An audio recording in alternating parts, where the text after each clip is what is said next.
Suara Puan, mari bersuara. Hai, selamat datang di podcast Suara Puan. Di first podcast Suara Puan kali ini kita kedatangan seorang Indonesian dance coach. Dia juga model, MC, dan dia juga merupakan seorang duta original rekor Indonesia. Namanya adalah Kak Madani. Kak Madani akan membagi cerita di Suara Puan. Seperti tagline Suara Puan, mari bersuara di Suara Puan. Halo, selamat malam Kak Madani. Halo. Oke, gimana kabarnya? Alhamdulillah baik. Sejauh ini perkembangan karirnya gimana Kak Madani? Untuk sejauh ini perkembangan karir saya luar biasa. Gimana ya? Kalau ditanya tentang perkembangan karir saya ya, karir yang bisa dibilang menurut saya sekarang sebenarnya bukan di titik yang sudah di atas ya, tapi masih proses. Masih proses ya, karena masih banyak pencapaian-pencapaian yang harus saya ambil atau yang harus saya capai, yang harus saya kejar juga gitu. Oke, tapi Kak Dani tetap enjoy ya, Betul enjoy sekali. dalam proses ini. Banget. Enjoy Saya sangat sangat enjoy banget sama proses karir saya gitu loh. Kesibukannya apa sekarang Kak? Karena kebetulan saya kemarin baru saja lulus dan wisuda, saya sekarang masih berbisnis. Bisnis ya. Di bidang kuliner sih tepatnya. Selain bisnis juga Kak Dani jadi coach tari ya? Betul. Emang udah sejak kapan suka nari? Kalau dibilang suka nari itu saya dari kecil. Dari kecil Saya suka dari nari SD ya? itu juga sudah nari, sebetulnya sudah suka nari. Tapi terjun ke dunia entertain di bidang tari yang bisa dibilang Profesional gitu iya, ya? profesional itu ketika saya kuliah semester 5. Ketika kuliah semester 5. Betul. Itu saya bisa dibilang apa ya? Ngambil job tari gitu loh. Terus dipercayakan juga buat jadi coach juga gitu. Kenapa suka tari? Kenapa? Karena jarang banget kan laki-laki Iya, itu suka tari, apalagi banget. orang Madura gitu. Betul sekali, betul sekali. Kenapa saya ngambil tari? Karena nggak tahu kenapa, karena gini loh. Sebenarnya saya tidak ada darah seni dari keluarga, tidak ada sama sekali. Cuman kayak itu sudah mengalir aja di darah saya gitu loh. Kayak gimana ya? Kayak kita suka tanpa alasan gitu.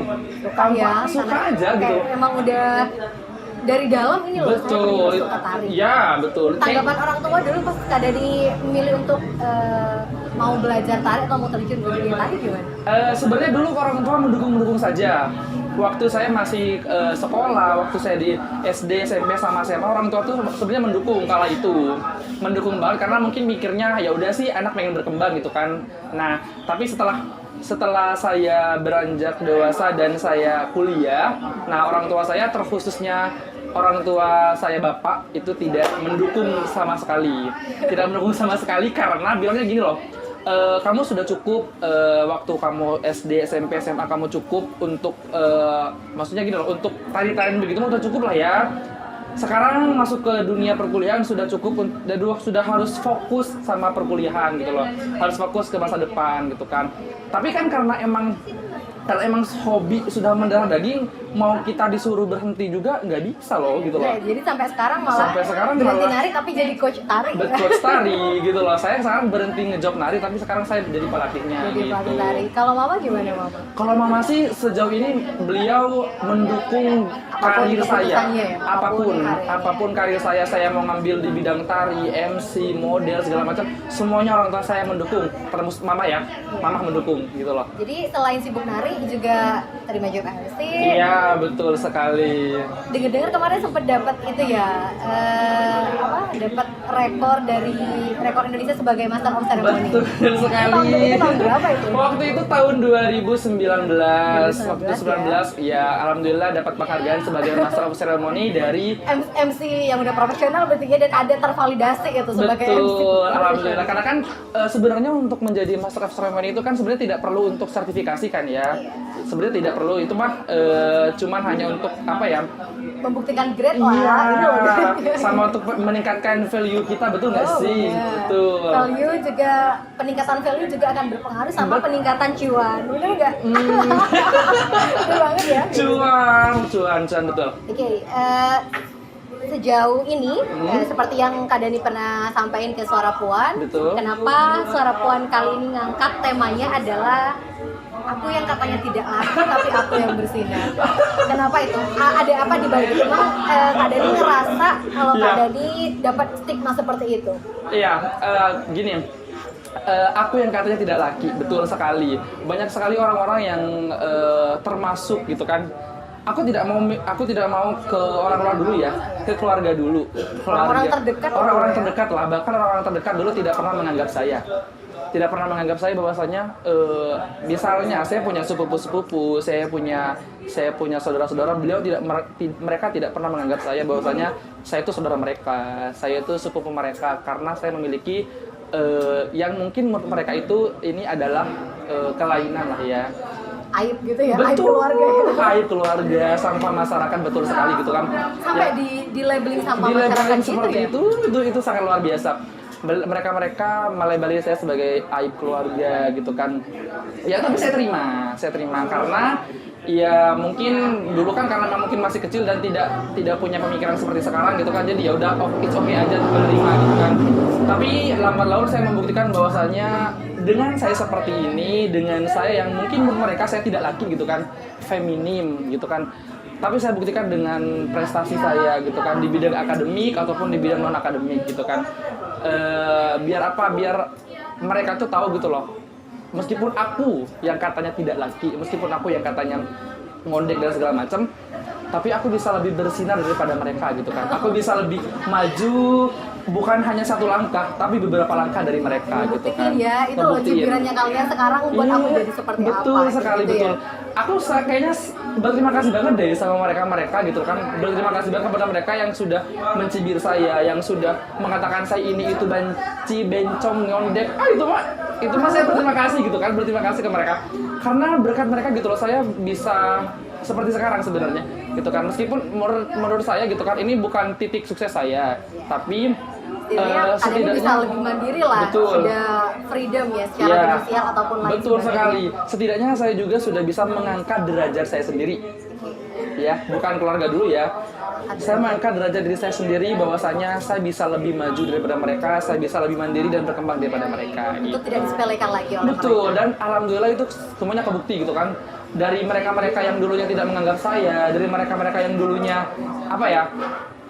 hanya sebelah mata memandang saya gitu kan. Tapi mereka sekarang malah ketika ketemu saya, mereka menyapa duluan. Ketika mereka butuh saya, jadi terbuka banget ya. betul. Kalau dulu nggak disapa, sekarang halo, hai gitu kan, semuanya mengechat saya gitu kan, mencari saya. Jadi dulu yang saya dibuang tapi sekarang dicari gitu. Oke Kak Dani, Kak Dani baru sadar sejak kapan sih kalau Kak Dani punya sifat feminim? Kayaknya saya dari kecil deh. Dari kecil banget. Karena saya tumbuh di keluarga yang rata-rata perempuan ya, semua iya, perempuannya sepupu-sepupu, saudara-saudara. Iya, betul. Karena ini itu lingkungan yang membuat Kak Dani jadi lebih enak, iya, lebih nyaman untuk bergaul sama mereka. Betul banget. Karena gini loh, keluarga saya tuh rata-rata semuanya kayak sepupu saya gitu kan. Semuanya itu kan cewek-cewek semua ya. Cewek-cewek semua otomatis dari kecil tuh ya udah main sama cewek gitu kan. Dan kebawa ngikutin gitu loh, ngikutin gaya mereka, ngikutin cara berpakaian mereka. Aku dari kecil loh udah pakai baju cewek loh. Serius, aku kecil tuh udah pakai baju cewek. Aku pakai kan kebetulan aku punya kakak cewek, mbak saya punya cewek. Dan ketika mbak saya tuh datang sekolah gitu kan umurnya tidak terlalu jauh kan, beda 4 tahun atau 5 tahun gitu ya. Nah ketika mbak saya berpulang sekolah agama kalau nggak salah waktu itu, ya ketika mbak saya buka bajunya, saya ambil, saya pakai gitu loh. Gitu. Jadi kan kayak gitu kan kalau anak kecil mah kan cepat nangkep ya. Cepat nangkep. Jadi akhirnya ketanam gitu ya di alam bawah sadar. Di alam bawah sadar bahwasanya ternyata aku suka ya berpenampilan seperti ini. Betul sekali. Jadi kayak semuanya tuh udah kayak dari kecil gitu, dan faktor keluarga. Dan dulu tuh waktu kecil orang tua tidak pernah melarang bahwasanya ketika saya bersikap seperti cewek tidak pernah dilarang. Ketika saya bersikap seperti lemah gemulai seperti itu tidak pernah dilarang gitu kan. Ketika dilarangnya itu ketika saya lulus SD itu dilarang. Maksudnya ada ada omongan dari orang tua bahwasanya kamu jangan seperti ini, kamu jangan seperti ini. Oh, jadi dari dulu emang nggak pernah dibeda-bedakan pola asuhnya. Iya. Misalkan biasanya kan perempuan orang tua itu kan membedakan pola asuh anak perempuan harus seperti ini, pola asuh anak laki-laki harus Nah seperti itu tidak. Nah ketika saya waktu SMP kelas 1 itu baru ada gitu loh, baru ada oh kamu harus gini loh, nggak boleh gini gitu. Tapi ditambah lagi dulu kan orang tua saya merantau, saya ditinggal sama orang tua saya, dan disitulah titik kebebasan saya gitu. Setelah akhirnya Dani ngerasa kalau ternyata saya lebih suka dunia pergaulan sama perempuan. Betul. Kayak gitu. Betul. Nah, apa yang membuat Dani semakin nyaman bergaul sama perempuan daripada bergaul sama laki-laki? Pas sekolah kan pasti temannya ada cewek, ada cowok. Betul. Menurut saya laki-laki tuh apa ya? Bisa dibilang Apa? Terlalu anarkis mungkin pertemanannya atau gimana? gimana ya, mereka tuh sebenarnya asik gitu kan, cuman saya tidak nyambung sama mereka.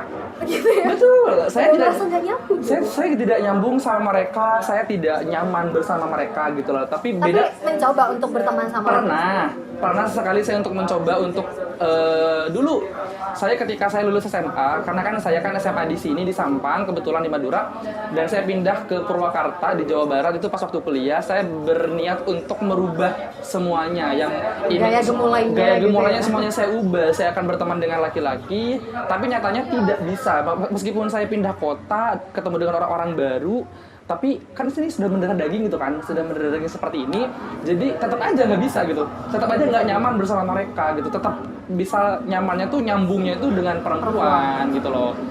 Jadi ya kalau dibilang kenapa nggak milih laki-laki, ya itu alasannya, kan semuanya itu kan kalau kita nggak nyaman ya nggak, namanya juga rasa yang nggak bisa dipaksain, nggak bisa dipaksain kalau gitu udah loh. comfortnya di situ. Tapi Kak Dani pengen nggak?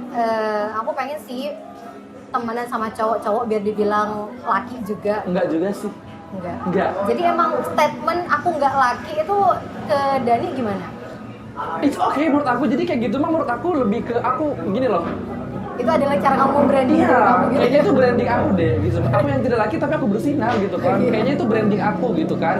Dan kalau dibilang kayak pengen sama laki-laki, enggak juga. Maksudnya mengalir aja gitu. Mengalir aja dalam artian ketika ada teman-teman cowok yang pengen temenan sama aku, ayo. Enggak juga, enggak masalah gitu kan. Enggak masalah banget gitu kan. Aku cukup punya beberapa orang kayak misalnya punya satu orang cowok yang emang itu temenan sama aku, udah itu aja cukup gitu loh. Oke. Sebelumnya Dani mungkin pernah ada pengalaman gitu loh Kak Dani, Kak Dani pernah punya pengalaman sebagai laki-laki normal mungkin, tapi disakitin akhirnya saya emang lebih suka temenan sama cowok, saya lebih suka dengan gaya femininnya cewek-cewek daripada sama cowok-cowok. Untuk sejauh ini ya tidak punya pengalaman yang seperti itu. Tapi saat Kak Dani dulu disepelekan, Kak Dani nggak ngerasa aku harus bangkit nih, aku nggak mau disepelekan terus, aku harus bangkit, aku pengen jadi laki-laki normal, nggak pernah ada pemikiran seperti itu? Pernah. Jadi gitu kan, ketika disepelekan, ketika dikucilkan, ketika dicibirkan gitu kan, ada sempat pemikiran bahwasanya kayaknya gue harus berubah deh jadi cowok normal, kayaknya gue harus berubah menjadi cowok yang tidak pecicilan ataupun yang Yang cool lah ya, keren gitu lah ya. Cuman kan itu mah kan nggak bisa. Itu kembali lagi ke karakter kita yang feminim, terus kita dipaksa untuk menjadi cool gitu kan. Itu nggak bisa. Itu bener-bener nggak bisa, karena itu udah bener-bener kayak sekarang tuh bener-bener udah mendarah daging, dan ketika disuruh untuk berubah menjadi laki-laki cool itu kayaknya udah nggak bisa gitu. Jadi sampai sekarang Kak Dani udah comfort di zona ini, Iya, posisi kayak gini? di zona ini gitu loh. Ini sudah kayak gimana ya, aku gini loh, asalkan keluarga saya menerima saya bodo amat dengan orang lain. Orang tua saya, misalnya orang tua saya menerima saya begini, tidak komen saya begini, orang tua saya tidak komen. Intinya orang tua saya, ayah dan ibu saya, orang lain Gak ada impact ya, gak ada impact Nggak ada, kamu. persetan bagi hidup saya. Dan gitu. orang tua sampai saat ini tetap mensupport kamu. Tetap mensupport saya. Alhamdulillah lambat laun, bapak saya awalnya tidak menerima saya menari, mulai mengerti, dan orang tua saya sekarang sudah mulai untuk silahkan ambil jalannya kamu gitu kan. Tapi orang tua saya gini loh bilangnya, apapun yang kamu ambil, keputusan yang kamu pilih, resikonya tanggung sendiri gitu. Jadi apapun yang saya pilih, ya saya harus Kamu tanggung bisa sendiri. bertanggung jawab, Bertanggung ya. jawab dengan apa yang kamu pilih gitu. Konsekuensinya Konsekuensinya harus kamu tanggung harus sendiri. saya tanggung sendiri gitu Oke, kan. saat disepelekan nih Kak, ini mungkin bisa jadi motivasi untuk orang-orang yang juga punya kecenderungan Iya. sifat yang feminim ya. Waktu saat kamu disepelekan itu paling parah kamu diperlakukan seperti apa? Aduh, sebenarnya saya tidak mau cerita lebih apa ya, lebih Itu mengundang kesedihan nggak pas kamu cerita itu? Enggak. Kayaknya- Kok enjoy banget kayaknya nggak ada sedih-sedihnya. Enggak, saya paling anti nangis depan kamera. Oke, Saya Pak. paling anti nangis depan orang banyak, tidak gitu kan. Saya menahan itu. Laki nih kalau kayak gitu. Pernah saya tuh sebenarnya kalau untuk dikucilkan orang lain mah saya tidak begitu kena ke hati ya. Karena emang orang lain nggak ngimpact. Enggak ngimpact banget gitu kan. Tapi kalau sama saudara sendiri itu pernah. Dulu kan waktu itu saya tuh kelas 1 SMA ya. Kelas 1 SMA waktu itu saya ada penampil. Jadi gini loh, waktu itu ada ulang tahun sekolah saya, dan setiap kelas itu harus menampilkan beberapa penampilan lah ya. Nah, kebetulan di SMA itu saudara-saudara saya itu di sana gitu kan. Jadi waktu itu saya kelas 10, saudara-saudara saya itu kelas 12. Jadi mereka tuh kelas 3, saya kelas 1 lah ya. Dan itu semuanya cowok-cowok. Bahkan di sana tuh juga ada guru saya yang ternyata itu sepupu saya gitu kan. Dan mereka semua itu tidak pernah menganggap saya. Tidak pernah menganggap saya. Ketika saya lewat gitu kan di depan mereka, terus ada teman-temannya dia bilang gini, "Tuh saudara kamu, tuh sepupu kamu." Enggak, bukan saudara saya, di depan mata saya. Gitu ya. Enggak, itu bukan. nyakitin nggak kamu? Banget. Ketika mereka, itu sepupu saya gitu, sepupu kandung saya bilang begini. Ketika temannya gitu, misalnya kan mereka bergerombol gitu sama teman-temannya, terus saya lewat gitu kan. Ngecengin lah gitu Saya ya. lewat, "Tuh saudara kamu gini. Enggak, itu bukan saudara saya. Enggak, saya enggak pernah anggap itu saudara. Itu depan mata saya. Mereka ngomong gitu. Ngomong seperti itu. Tapi sekarang orang-orang yang gitu malah butuh sama saya gitu. Dan kamu memperlakukan orang-orang yang memperlakukan kamu dulu seperti itu gimana sekarang? Sekarang gimana ya, balas dendam saya itu bukan dengan kejahatan sebenarnya. Balas dendam saya itu ketika mereka butuh saya selalu ada, karena biar mereka mikir bahwasanya oh, Madani yang dulu saya bully, Madani yang dulu saya tidak anggap, ternyata ketika saya butuh bantuan dia selalu ada, dia selalu maju nomor 1 gitu kan. Dan itu terbukti ya? Dan itu terbukti Sekarang sekarang. kamu dapat perlakuan seperti apa dari mereka? Gini, ketika saya kan pulang ke Madura itu kan 1 tahun 2 kali, Lebaran sama Tahun Baru, atau enggak nanti ketika ada panggilan job ataupun acara yang tertentu pasti saya juga pulang gitu kan ke Ini sini. pulang berarti dalam rangka tahun baru ya? Tahun Pas baru. banget di Suara Puan. Iya. Berbagi cerita di Suara Berbagi cerita di sini ya. Nah, saya memperlakukan mereka gini loh. Mereka memperlakukan saya sekarang, mereka welcome sama saya. Mereka welcome sama saya gitu loh. Apa ya? Mereka bisa dengan bangga memperkenalkan kalau kamu adalah bagian dari keluarga mereka. Betul sekali. Jadi mereka sekarang, oh itu loh, itu saudara saya. Dan kamu ngerasa puas Banget.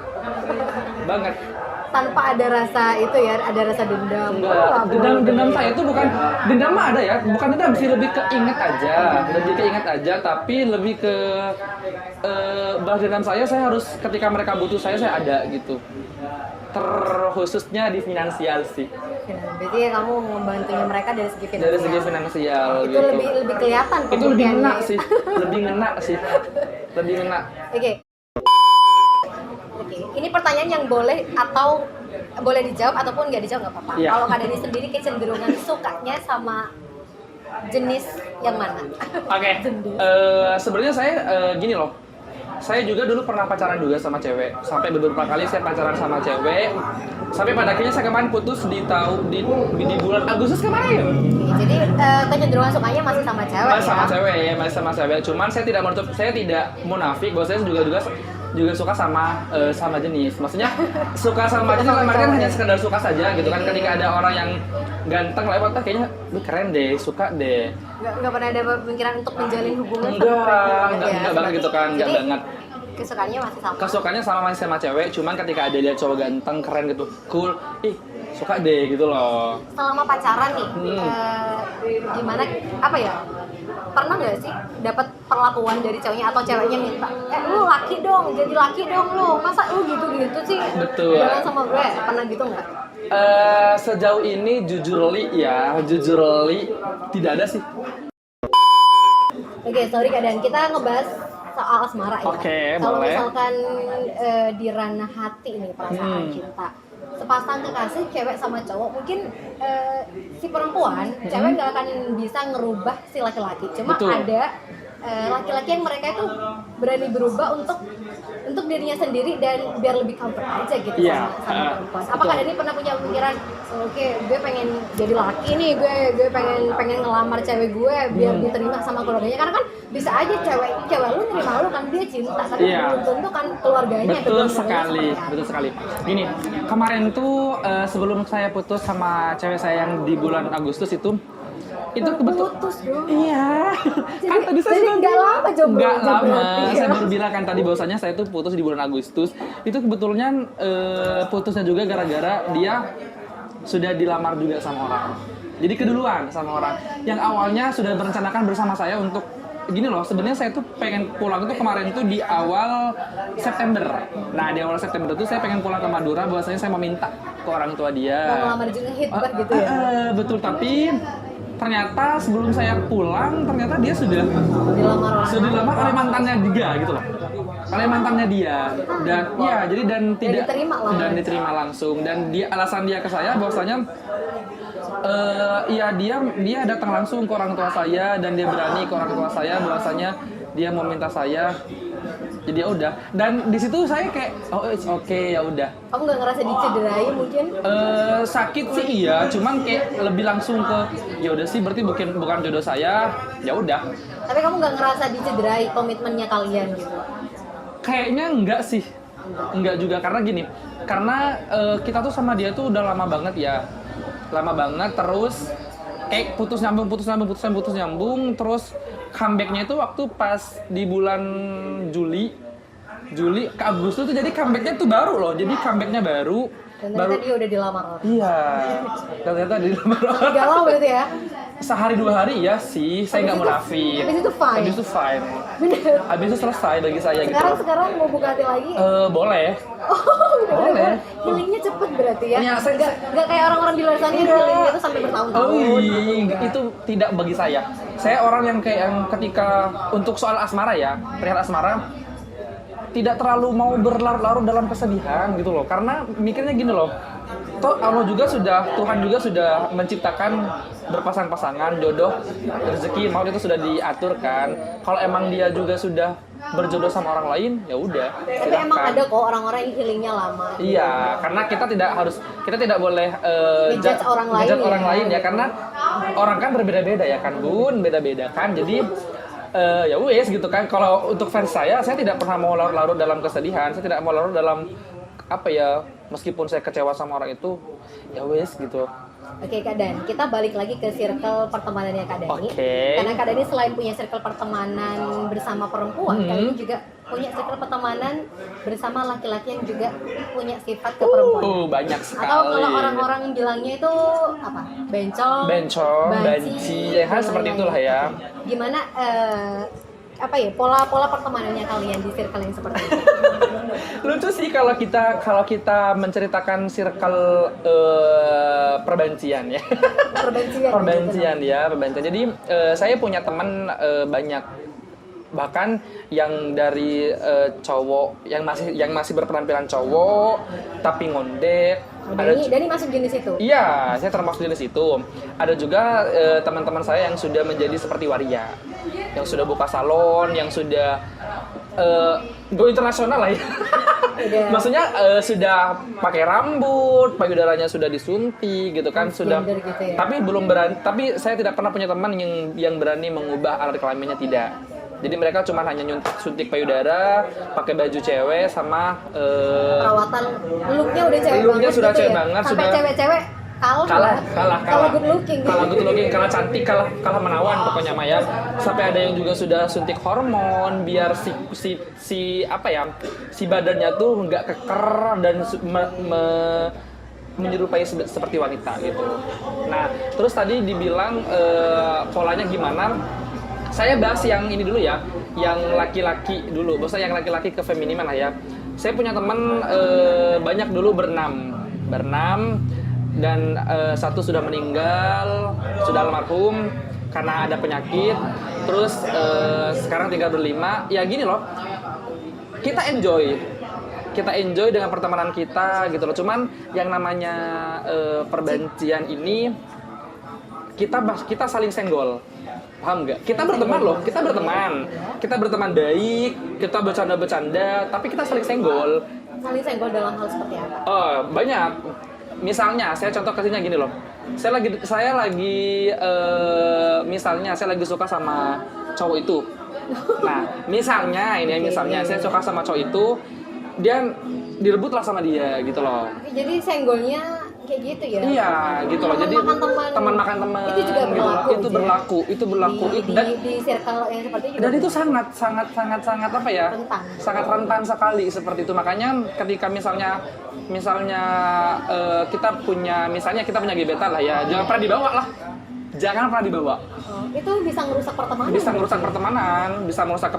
Bisa merusak hubungan kita sama yang gebetan kita gitu kan. Karena emang rentan sekali, rentan direbut lah, rentan di sinilah, rentan ginilah gitu. Saling sikut, saling senggol gitu. Menarik kalau misalkan udah bawa gebetan ya, dalam artian itu laki-laki normal ya, Yeah. berarti laki-laki normal ke circle-nya kalian. Gimana sih kalian nganggap atau kalian melihat laki-laki yang mereka normal tapi mereka mau dipacarin sama kalian? Kayaknya mereka butuh deh. Butuh dalam artian gini loh, karena kebanyakan kalau orang-orang yang seperti kita gitu kan, perbencian, terus waria, mereka berani untuk memfasilitasi dia. Mereka berani untuk menanggung semua kebutuhan hidupnya. Oke, jadi kebanyakan mereka mau sama waria, sama pemberantasan itu karena mereka masalah butuh. finansial gitu ya. Masalah finansial, apalagi kan perekonomian di Sampang ini kan menurut saya mah sulit ya kan, maksudnya UMR-nya segitu lah. iya gitu kan, jadi masih kecil kan perekonomiannya, jadi orang-orang itu kan kayak masih anak muda itu yang masih butuh rokok ataupun butuh main, itu mereka larinya ke waria. Biasanya gebetannya apa ya, sekitar umur berapa? SMA kelas 1 tuh udah banyak sih sebenarnya, umur-umur 17 anak-anak SMA, iya, gitu ya. umur 17 anak kuliahan, karena mereka yang emang benar-benar lagi butuh uang kan, di umur segitu kan pasti gitu loh. Kalau orang yang sudah om itu mah paling malah mereka yang bayar kita gitu kan, mereka yang bayar waria-waria gitu loh. Mereka udah mapan gitu. Udah ya. mapan. Oke. Selain itu di circle waria ya. Iya.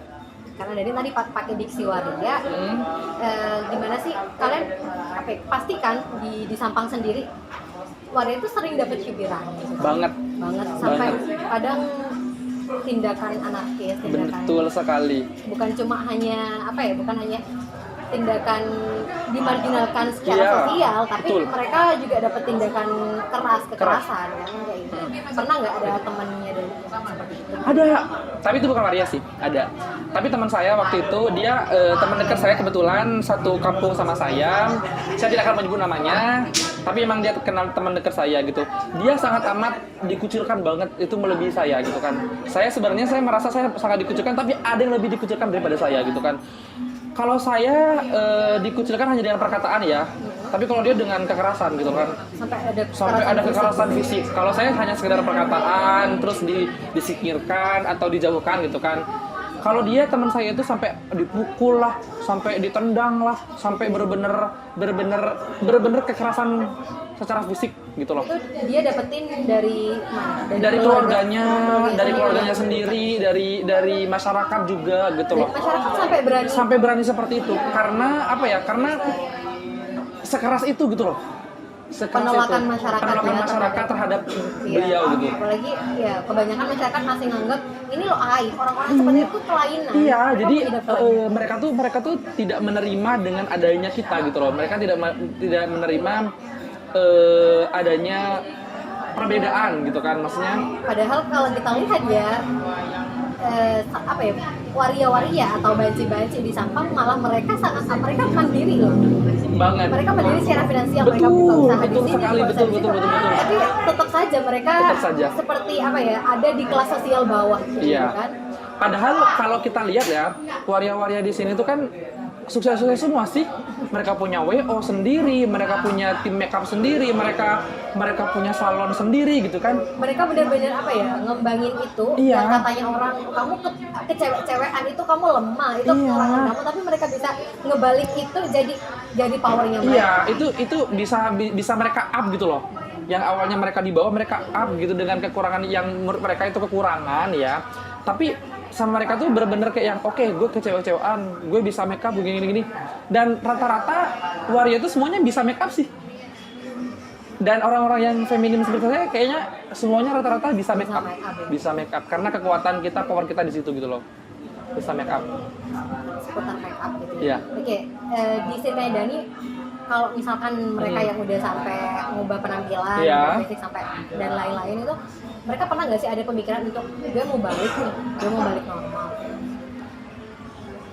Mereka mau balik normal ketika mereka sakit. Jadi Iya. mereka mau balik kalau mereka enggak gini loh. Mereka kalau sudah sakit dan sakitnya itu parah, pasti mereka sudah bakal kembali gitu ke kodratnya. Masa kembali ke asalnya. Iya. jadi berarti sebenarnya mereka mengakui kalau mereka salah gitu ya. Sebenarnya Mereka mengakui itu salah atau Salah. mereka mengakui kalau aku nggak apa-apa kayak gini gitu. mereka sebenarnya kayak kita nih sebenarnya mengakui gitu loh bahwasanya ini nggak benar gitu kan, ini nggak benar gitu. Cuman apa ya? Tapi bukan 100% ini nggak benar gitu loh.